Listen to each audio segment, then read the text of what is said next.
Salut, bonsoir, c'est le Titou. Aujourd'hui, on va parler d'un sujet dont je n'ai pas trop l'habitude de parler sur la chaîne, mais après tout, on explore divers horizons, je ne sais pas parler.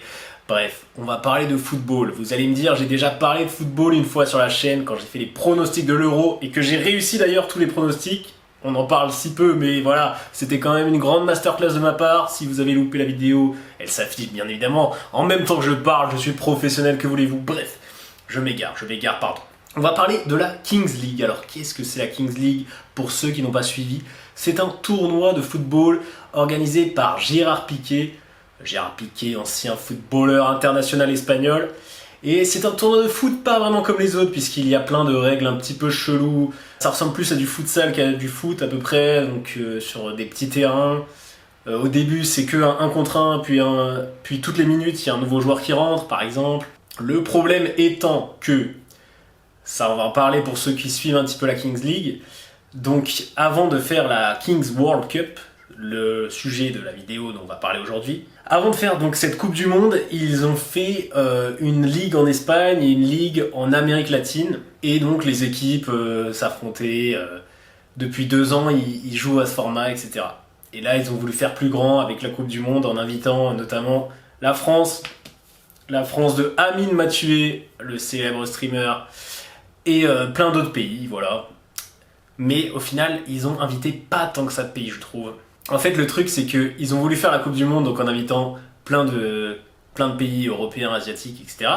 Mais en même temps, ils ont voulu aussi que cette Coupe du Monde soit un peu une opportunité pour leur club espagnol et Amérique latine. Ça veut rien dire leur club Amérique latine, mais vous avez compris l'idée. Ils ont fait des systèmes de plus t'es bien classé, plus t'as des chances de te qualifier, un peu comme la Ligue des Champions, etc. Sauf que presque genre tout le championnat espagnol et tout le championnat d'Amérique latine est qualifié. Genre limite, je sais plus exactement combien il y a de qualifiés, dites-le moi d'ailleurs dans les commentaires si vous êtes un professionnel de la Kings League. Mais il me semble que c'est pas loin de 9 ou 10 qualifiés sur 12 équipes, enfin c'est assez aberrant, il y a limite tout le monde qui est qualifié. Malheureusement ça pourrait être vraiment cool à suivre, etc. Mais vous l'avez vu si vous avez regardé les matchs d'Amine, l'arbitrage par exemple, il est assez en faveur des Espagnols, enfin ou des Hispaniques. Le public bien sûr, il est 80-90% pour les Hispaniques, etc. Enfin plein de choses comme ça, qui fait que les équipes qui sont ni Espagne ni d'Amérique latine et sont pas super bien accueillies. Il y a un peu des scandales niveau arbitrage, etc. Je trouve ça pas top. Et puis il y a l'idée que, par exemple, la France, ils ont affronté une équipe espagnole, une équipe mexicaine, et maintenant ils vont affronter une équipe argentine. À l'heure où je m'enregistre, ils les ont pas encore affrontés, mais ça ne saurait tarder. En fait, ils vont s'affronter juste après. Mais quand vous verrez la vidéo, le match aura déjà eu lieu. J'espère que la France va gagner, bien sûr. Vu que c'est une équipe argentine, bien sûr que l'arbitre sera en leur faveur. Et donc, par exemple, les arbitres, ils sont tous hispaniques également. Bref, c'était un petit coup de gueule. Allez voir les matchs si vous voulez mieux comprendre par vous-même et vous faire votre propre opinion de si oui ou non c'est scandaleux. Mais bref, au-delà de ça, c'est vrai que c'est un truc très divertissant, c'est très sympathique de regarder ces matchs-là, je trouve. Et du coup, j'ai voulu rendre un peu hommage à cette compétition et j'ai voulu m'imaginer qu'est-ce que ça ferait si c'était vraiment une Coupe du Monde comme ils l'imaginent, avec plein de pays différents. Parce que, en fait, c'est un peu dommage. Là, j'avais regardé les équipes, je me suis dit, je me demande quel pays va être représenté. Il n'y a aucun pays africain par exemple, il n'y a que 2 pays asiatiques, la diversité de pays n'est pas au top. Et dans les équipes qu'ils ont rajoutées, ils ont rajouté par exemple une équipe colombienne alors qu'il y a déjà des équipes colombiennes en Amérique du Sud.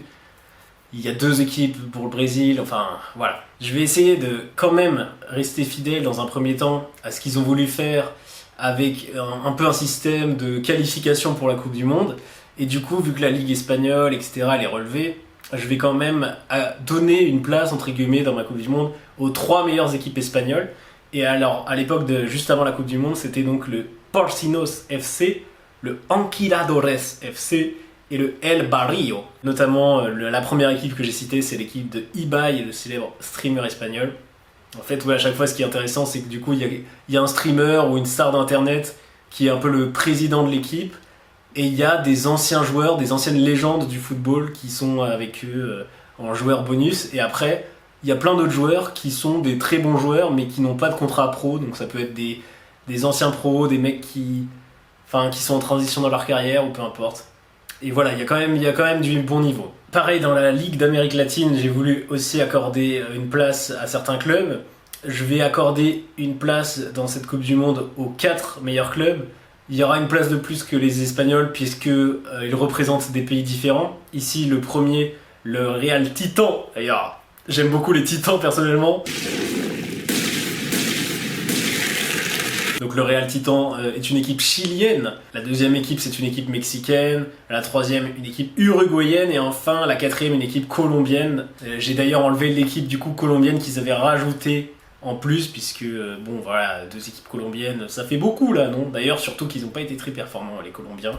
Ensuite ils avaient rajouté des équipes du Brésil dans les nouveaux invités mais je les ai laissés, enfin je l'ai fusionné un peu les 2 équipes du Brésil parce que ou du moins j'en ai laissé qu'une seule, parce qu'ils en ont mis 2. Mais c'est vrai qu'il n'y avait pas d'équipe brésilienne dans la Ligue d'Amérique du Sud. Du coup, je me dis, allez, on va quand même mettre le Brésil. Donc ça fait qu'on a quand même 5 pays d'Amérique latine, ce qui est pas rien. Et avec ça, on va rajouter 2 autres pays d'Amérique, mais cette fois d'Amérique du Nord. Alors je vais rajouter déjà les États-Unis. Donc oui, dans cette vidéo, je rajouterai plein de pays, plein d'équipes, hein, bien sûr. La première que je rajoute, c'est les États-Unis. Je vais mettre... Pour le streamer youtubeur célèbre, je vais mettre MrBeast parce que je crois que c'est littéralement le youtubeur numéro 1. Je me refuse rien, allez, soyons fous, mais peut-être que, bien sûr, si on fait ça plus sérieusement, il y a peut-être des youtubeurs plus axés football ou soccer, comme ils disent aux États-Unis. Mais bref, il y aura sûrement des youtubeurs ou streamers beaucoup plus pertinents à mettre, mais ça, faut trouver des trucs, etc. Je me suis pas trop pris la tête pour cette vidéo, j'ai surtout mis des gens que je connaissais. Mais en vrai, on pourrait limite se demander mais quel streamer serait le plus adapté à chaque fois selon les pays. Mais bref, là je me suis dit allons-y franco, on va mettre l'entertainment comme ils veulent. Du coup il y a MrBeast côté youtubeur et Tim Howard côté ancienne star du football. Alors je trouvais ça intéressant que la star puisse être un gardien également. Et puis en ancienne légende américaine, ça m'est tout de suite venu Tim Howard. Enfin pas forcément légende mais très grand joueur qui a joué il n'y a pas trop longtemps parce que le joueur, faut pas qu'il soit trop âgé non plus. Tim Howard, ça a été un excellent gardien. Pendant la Coupe du Monde 2014, il a été décisif et il a permis aux États-Unis de l'emporter, enfin de finir deuxième d'une poule où il y avait Portugal, Allemagne et Ghana. Ghana qui sortait de la Coupe du Monde 2010. Allemagne qui va finir champion cette année-là. Enfin bref, c'était très très fort. Et aussi, c'était marrant parce que quand il jouait à Everton, il a carrément marqué un but en tant que gardien, mais pas un but sur corner ou je sais pas quoi. Il a marqué un but de ses propres cages. Il a tiré le ballon, c'était un truc de fou, et ça a rebondi, tac, et c'est passé dans l'autre but. Et du coup, sur sa page Wikipédia, tu vois qu'il a marqué qu'il a un but en carrière. C'est très marrant, mais bref. Et pour l'entertainment, ça peut le faire aussi. Et du coup, je me suis amusé, comme vous pouvez le voir, à créer des petits logos. Des logos, je les ai générés par IA, parce que vas-y, il y aura beaucoup de logos, j'ai eu la flemme de les faire moi-même. Mais bref, c'était très marrant d'aller chercher tout ça. Alors là, je vous dis mon idée, c'est qu'en fait, j'ai regardé Tim Howard, il vient du New Jersey, et MrBeast, il vient du Kansas. Enfin, ils sont nés dans ces états respectifs. Qu'est-ce qu'il y a en commun entre ces états? Et j'ai regardé les blasons, les armoiries, etc. de ces états. Et alors, à chaque fois, dans les 2, il y avait un cheval. Et il y avait la couleur orange. La couleur orange, en plus, c'est une couleur qui est assez rarement utilisée. Et vous savez, les équipes, là, actuellement, dans la Kings League, on va le voir juste après, ils ont des logos qui sont pas forcément en lien direct avec leur pays. Le orange, c'est une couleur qui est presque jamais, voire jamais utilisée sur les drapeaux des différents pays. Vu que malheureusement, j'ai pas pu tenir ce truc jusqu'au bout, vous allez voir très rapidement. Et donc voilà pourquoi ce cheval orange qui est ma foi fort stylé. Ensuite, justement, le Canada, vous voyez déjà que le logo, il est beaucoup plus en lien avec le pays en lui-même. Le castor qui est le symbole national du Canada, et puis voilà, les feuilles d'érable, tout ça, la couleur rouge et blanche. Pour le Canada, j'ai choisi Madiba comme streamer, car je l'adore tout simplement, c'est un streamer de qualité, même si, encore une fois, je pense pas que c'est le plus qualifié pour faire ça, parce que je sais pas s'il en a grand chose à faire du football, mais bref, moi je me suis dit, allez, je me fais kiffer un petit peu. Mais en vrai, on pourrait faire des recherches plus approfondies pour voir quel streamer canadien pourrait un peu caster les games et tout ça. Et du coup, en star du foot, j'ai pris le pari de mettre Christine Sinclair, une joueuse de foot. C'est littéralement la record woman de tous les buts, de celle qui a marqué le plus de buts en sélection. Du coup, je me dis, voilà, c'est quand même une légende et tout ça. Ça, c'est une équipe déjà existante avec l'Allemagne. L'équipe de Mario Götze, Vous voyez, comme dit, les logos, ils n'ont pas forcément de rapport direct avec leur pays, mais peut-être plus avec leur délire. Là, je crois que c'est un truc avec le streamer Younes. C'est un peu sa DA, j'ai l'impression, parce qu'une fois, il a tiré un penalty du président, là, il avait la petite tétine et tout. Donc voilà. La Belgique, équipe de qualité, mais qui s'est fait rober malheureusement très rapidement. Céline, qui est littéralement, je crois, une des plus grandes youtubeuses de Belgique, voire la top 1. Et du coup, elle fait du contenu sur le football, donc c'était assez logique qu'elle y soit. Eden Hazard. Eden Hazard, voilà, incroyable footballeur. Et du coup, c'est un peu la DA, vous voyez, de prendre des joueurs de foot qui sont en retraite depuis pas longtemps, comme ça, ils sont pas trop âgés, et qui sont voilà, des joueurs iconiques, etc., pour l'entertainment. Ensuite, il y a le 5FC avec Rio Ferdinand, et du coup, ils ont pris la Grande-Bretagne, ils ont fait un mélange, je pense. J'ai pas regardé combien il y avait d'anglais ou autre. Foot de rue, l'équipe d'Amine, on espère qu'ils iront très loin malgré les scandales d'arbitrage.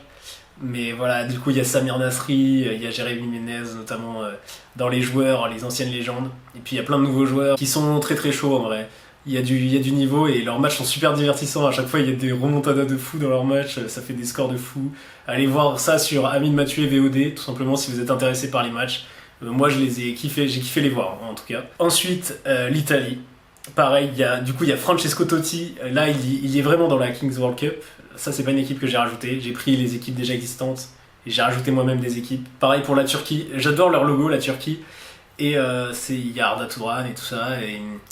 Et c'est également une équipe qui est vraiment dans la Kings World Cup.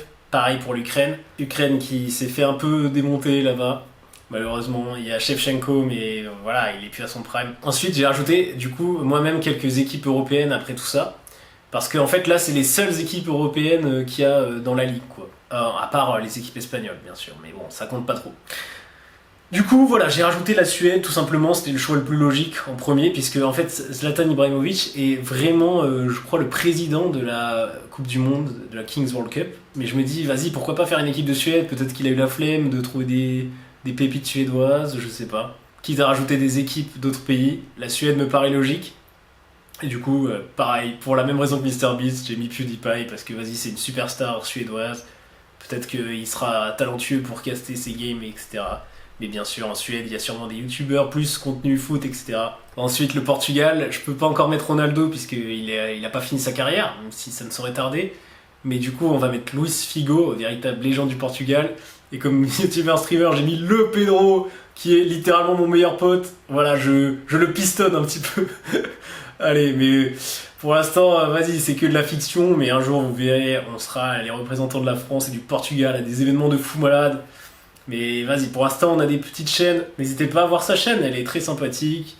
Je vous mets le lien quelque part, bien sûr. Ensuite, un des premiers logos que j'ai généré, du coup, genre le premier truc qui m'a inspiré, c'est le Pays de Galles. Je kifferais trop les voir avec leurs dragons et tout ça. Donc là, forcément, je me suis inspiré du drapeau. Mais en même temps, il est tellement masterclass leur drapeau. Et du coup, Gareth Bale, qui est un joueur de légende du Real Madrid, joueur de légende du Pays de Galles, qui allait en demi-finale de l'Euro, etc., qui vient de finir sa carrière il n'y a pas très longtemps. Du coup, je pense qu'il est encore en forme comparé à des Shevchenko ou Francesco Totti. Et du coup, c'est totalement le profil de joueur qu'on verrait bien dans la Kings League. Alors je sais, vous allez me dire, il y a la Grande-Bretagne, du coup le Pays de Galles est compris dedans. Mais vas-y, il y a déjà je sais pas combien d'équipes espagnoles, on peut très bien faire deux équipes du même pays, tu vois. Ensuite, j'avais pensé à des trucs, à deux nations européennes un peu plus hipster, j'allais te dire, mais moi, vous savez, je suis un bandeur des petites équipes, donc comptez pas sur moi pour mettre des équipes trop évidentes. Et voilà, j'ai choisi la Slovaquie parce que, pareil, Marek Hamšík a arrêté sa carrière il y a très peu de temps, et du coup, à mon avis, je pense qu'il est encore chaud pour jouer dans ce genre de format. Et à mon avis, il peut faire des étincelles. En plus, il a l'air super sympathique. Alors, je crois que ça serait pas très techniquement possible parce qu'il est en contrat pro avec la Slovaquie, mais plus du côté de, comment ça s'appelle, des directeurs sportifs et tout le machin. Mais en tout cas, j'ai pris des gens qui ne sont plus des joueurs de foot pro actuellement. Donc je sais pas si ça pourrait être possible, je sais pas exactement quelles sont les conditions. Mais bref, s'il y a une Slovaquie avec Hamšík par exemple, ça pourrait être vraiment le feu. Et du coup, pour le logo, je me suis inspiré en fait sur le drapeau, il y a un blason avec une croix, mais le symbole de la croix m'inspirait pas trop. Et en fait, sous la croix, il y a trois petites collines. Et en fait, c'est des montagnes, c'est le mont Tatra, le mont Fatra et le mont Matra, qui sont des montagnes qui sont vraiment en Slovaquie, ou pas loin, enfin qui sont des symboles en fait de la Slovaquie. Et du coup, je trouvais ce logo vachement stylé parce qu'il y a du coup les trois monts, et en plus au-dessus, il y a aussi trois pics qui nous rappellent un peu les trois monts. Je trouve que ce logo, il pète un petit peu sa mère. Et là, j'ai fait encore plus le hipster. J'avais réfléchi à des légendes un peu de l'ancien temps quand je jouais à PES 2010 qui était super chaud. Et j'ai réfléchi et j'ai repensé à Dimitar Berbatov, qui était un putain de joueur de Manchester United. Ça a été également une légende du Bayer Leverkusen. Bayer Leverkusen qui est en train de faire une saison de fou actuellement. Mais à l'époque, ils avaient Dimitar Berbatov qui s'est révélé là-bas. Et bref, légende de la Bulgarie. Super grand joueur, super qualitatif. Et voilà, je me dis une petite équipe de Bulgarie, ça peut être sympa. Surtout que la Bulgarie, c'est vraiment une nation où ils avaient du coup des stars à l'époque, mais ils en ont plus trop actuellement. Vas-y, ça me paraît pertinent et ça peut apporter un petit peu un vent de fraîcheur de voir ce genre de pays. Après, du coup, on change de continent. Comme je vous ai dit, dans la Kings League, actuellement, il y a deux équipes. Il y a le Japon, de Junichi Kato, et l'Arabie Saoudite, qui sont des équipes actuelles de la Kings League avec des influenceurs de ces pays-là. Et je me suis dit, bah vas-y, en vrai, il n'y a que deux équipes asiatiques, c'est pas beaucoup. Après, moi, j'en ai pas trouvé 10 000, mais je me dis 4 équipes asiatiques, ça peut être vraiment pas mal. Forcément, à quelle nation asiatique on pense tous là, qu'on se dit, vas-y, il en manque une? Forcément, c'est la Corée du Sud. La Corée du Sud de Park Ji-sung, parce que, bien sûr, Heung-min Son n'a pas encore fini sa carrière, mais peut-être qu'il pourrait aussi prendre le lead de cette équipe. Mais Park Ji-sung, légende de Manchester United. Et du coup, pour les streamers, encore une fois, je me suis fait plaisir. J'ai pris le top 1 streamer de Corée du Sud qui est Faker, un joueur pro de League of Legends. Si vous connaissez des streamers sud-coréens qui sont plus spécialisés dans le football, n'hésitez pas à les mettre dans les commentaires pour un casting un peu plus réaliste. Mais encore une fois, je me suis basé plus sur l'entertainment en mode waouh, ça serait ouf s'il y a Faker, tout le monde va être en mode what the fuck. Et du coup, ça va ramener pas mal de gens, quoi. Mais après, je sais pas s'il a le temps de faire ce genre de choses, bien sûr. Ensuite, on part sur la dernière nation asiatique. J'ai pensé à l'Iran, qui est une grande nation de foot également. Mais en fait, Japon, Iran, Corée du Sud, c'est un peu les équipes qu'on voit tout le temps à la Coupe du Monde en termes de nation asiatique. Il y a un joueur iranien qui s'appelle Ali Daei, et qui est littéralement le meilleur buteur, toutes sélections confondues. Enfin, c'était le cas, maintenant c'est Ronaldo qui l'a dépassé. Mais ça a été le cas pendant très très longtemps. C'est le joueur qui avait marqué le plus de buts en sélection nationale. Du coup, voilà, c'est pas besoin de dire que c'est une légende de l'Iran. Il avait joué au Bayern Munich à l'époque. Et voilà, je me dis, ça pourrait être le profil de joueur tout à fait pertinent dans la Kings League. Et alors là, dans les youtubeurs, j'ai mis Cyrus North parce qu'il a des origines iraniennes. Et vas-y, je connais pas de streamer iranien de toute façon. Voilà, vous allez voir qu'à partir de maintenant, j'ai mis beaucoup de personnes françaises qu'on connaît, mais voilà. Je me suis dit, allez, vas-y, on va inonder ça de français, de streamers, de youtubeurs que j'aime bien. Allez, soyons fous. Rêvons en fait, rêvons plus grand. En nation africaine maintenant, on va passer sur les nations africaines. En vrai, quand je me suis dit, ça va être quoi les équipes africaines à la Kings League, avant que je remarque que, en fait, il y en a pas.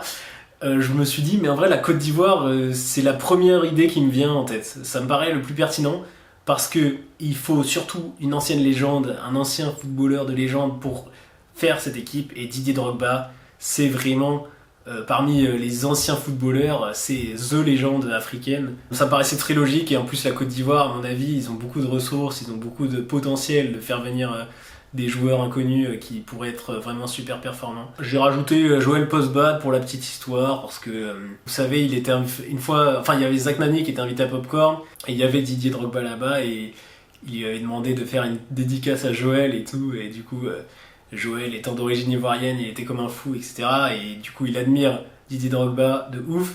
Et ça serait beau de voir une telle connexion. Il y a eu beaucoup de beaux moments comme ça entre des légendes du foot et des streamers, etc. Je me dis autant rester dans la même veine. Et puis voilà, pour le logo, un éléphant vert et orange, forcément. Ça me paraissait logique et en vrai, je le trouve vraiment joli ce logo. La Côte d'Ivoire, de toute façon, c'est des couleurs originales, un animal original également.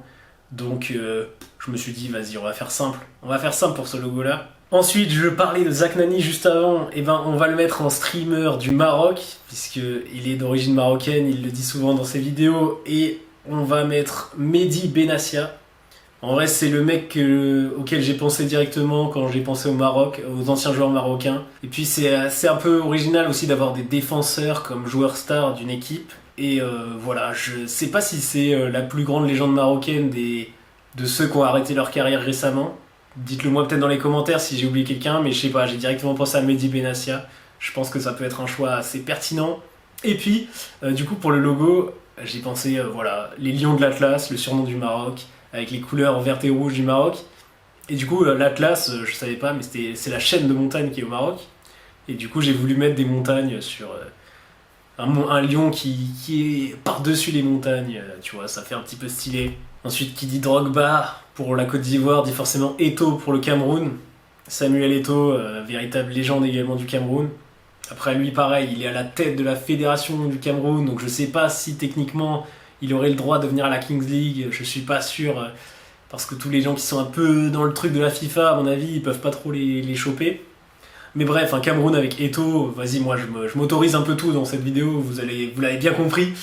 Mais Cameroun avec Eto'o, ça serait incroyable. Et puis du coup, j'ai pensé à Dinos, qui est né à Douala, un rappeur de qualité, un rappeur français de qualité, et il fait souvent référence à Samuel Eto'o dans ses sons. Forcément, je pense comme tous les Camerounais, il est super fan de Samuel Eto'o. Et pareil, ce serait un peu la belle histoire, Dinos qui caste ses games avec Samuel Eto'o. Et puis Dinos, on l'a vu justement dans un concept d'Amine Mathieu, donc je me dis qu'il est pas trop fermé à l'univers de Twitch, etc.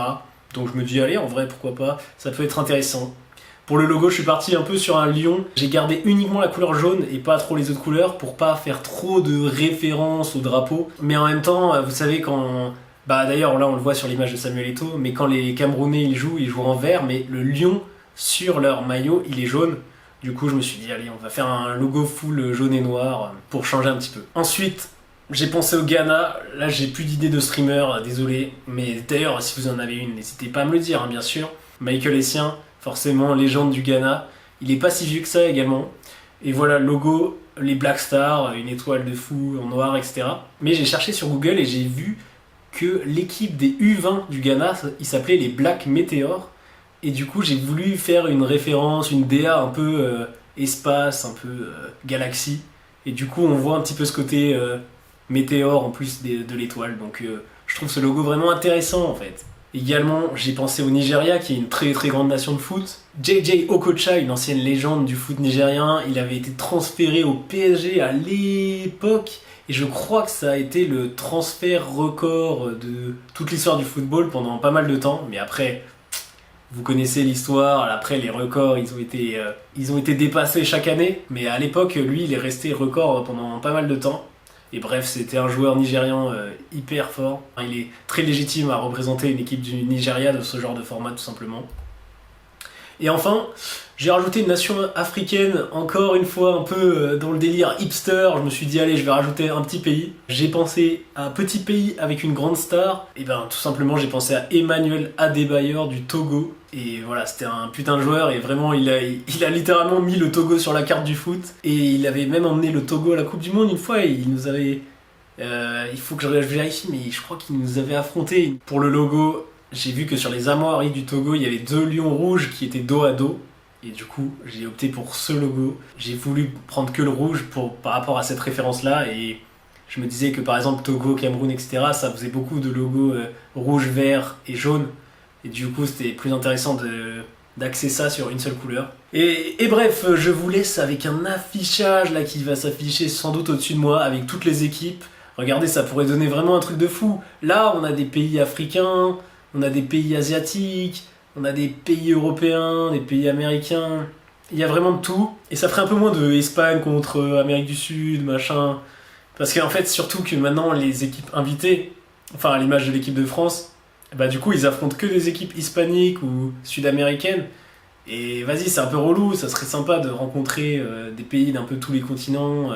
Et voilà, je me dis, ça peut être une Coupe du Monde, comme on les aime, tout simplement, une Coupe du Monde qui réunit un peu tous les pays du monde, et puis faire venir plein d'autres pays, ça augmenterait un petit peu l'intérêt, la hype autour de la Kings World Cup, puisque bah, par exemple, moi je m'y intéresse parce que Amine est envoyé là-bas pour l'équipe de France, Mais je pense que s'il n'y avait pas d'équipe de France, les Français, ils seraient pas venus voir. Et ça pourrait être pareil sur plein de pays du monde. Donc voilà, dites-moi ce que vous en pensez de cette sélection, tout simplement. Je suis curieux de voir ce que vous avez pensé dans les commentaires. Et surtout, comme dit, n'hésitez pas à dire mais vas-y, j'ai oublié quel pays, j'en ai forcément oublié, j'ai fait des choix tout simplement. Vous aurez mis quel pays, mais surtout avec quelle star et peut-être quel streamer si vous connaissez des streamers de pays étrangers. N'hésitez pas à faire votre petite sélection et à me dire ce que vous avez pensé de la vidéo et à ce que vous avez pensé de moi en fait tout simplement. Et je vous dis salut!